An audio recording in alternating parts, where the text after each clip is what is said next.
গুৱাহাটী বিশ্ববিদ্যালয়ৰ পঞ্জীয়ক ডক্টৰ উৎপল শৰ্মাৰ সংবাদমেল শেহতীয়াকৈ মাচুল বৃদ্ধিক লৈ হোৱা প্ৰতিক্ৰিয়া সন্দৰ্ভত সংবাদমেলৰ আয়োজন।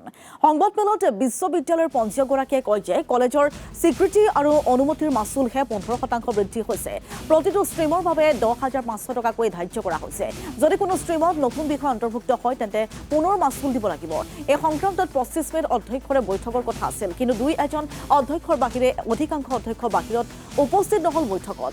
আমাৰ কৰ্মচাৰীয়ে চৰকাৰৰ পেঞ্চন নাপায়, আমি নিজৰ পুঁজিৰ পৰা দিব লাগে। বিজ্ঞান শাখাৰ বাবে মাচুল 16,500 আৰু কলা শাখাৰ বাবে 14,500 টকা। আমি কোনো মাচুল বৃদ্ধি কৰা নাই, বৰঞ্চ আমি 2,000 টকাকৈ হ্ৰাসহে কৰিছো।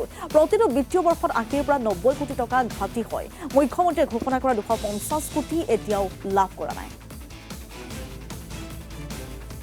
আসলতে 2023 চনৰ মে মাহত আসলতে এই আমাৰ স্নাতকোত্তৰ যিটো কাৰ্যসূচী গুৱাহাটী বিশ্ববিদ্যালয়ত যিটো কাৰ্যসূচী আৰম্ভ কৰা হৈছিলে, এইটো 5 ইয়াৰ্ছ ইণ্টিগ্ৰেটেড প্ৰগ্ৰাম হিচাপে আৰম্ভ কৰা হৈছিলে। মাননীয় শিক্ষামন্ত্ৰী আৰু আমাৰ মাননীয় মুখ্যমন্ত্ৰীৰ আনুষ্ঠানিকভাৱে গুৱাহাটী বিশ্ববিদ্যালয়তে এইটো উদ্বোধন কৰিছিলে।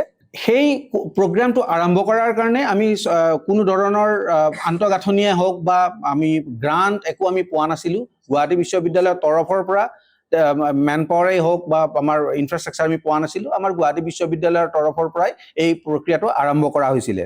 তাৰপিছতে যেতিয়া আমাৰ বৰ্তমানৰ উপাচাৰ্য মহোদয়ে দায়িত্বভাৰ গ্ৰহণ কৰিলে, তেতিয়া আমাৰ 2 বছৰ কমপ্লিট হৈ গৈছে আৰু আমাৰ তেনেকুৱা কোনো ইনফ্ৰাষ্ট্ৰাকচাৰ নাছিলে।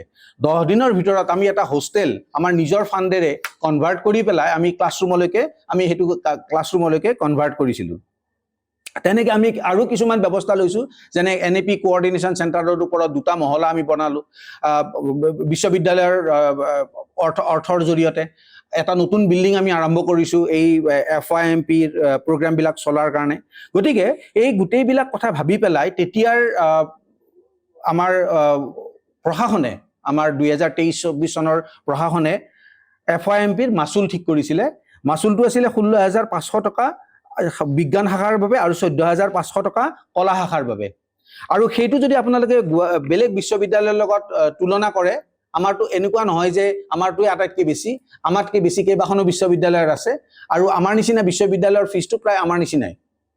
দ্বিতীয় কথাটো হ'ল, যেতিয়া আমাক ছাত্ৰ ছাত্ৰীয়ে অলপ আপত্তি কৰিছিলে ফিজটো সম্পৰ্কে, তেতিয়া আমি 2025-26 বৰ্ষত second semester onwards, second semester, third semester, fourth semester, মানে ছেকেণ্ড ছেমিষ্টাৰৰ ছাবছিকুৱেণ্ট ছেমিষ্টাৰৰ ফিজটো 2,000কৈ আমি কমাই দিছিলোঁ। এইবাৰ যিটো সংবাদ মাধ্যমত প্ৰচাৰ হৈছে যে আমি ফিজ বঢ়াইছোঁ, আমি এটকাও ফিজ বঢ়োৱা নাই। আপোনালোকে যদি আমাৰ 2023-24 পৰা চাই, মাত্ৰ 24-25-26 বৰ্ষত আমাৰ 2,000 টকা কমিছে, আমাৰ ফিজ বঢ়া নাই। এইটো এটা ভুল তথ্য সংবাদ মাধ্যমত প্ৰচাৰ হৈ আছে।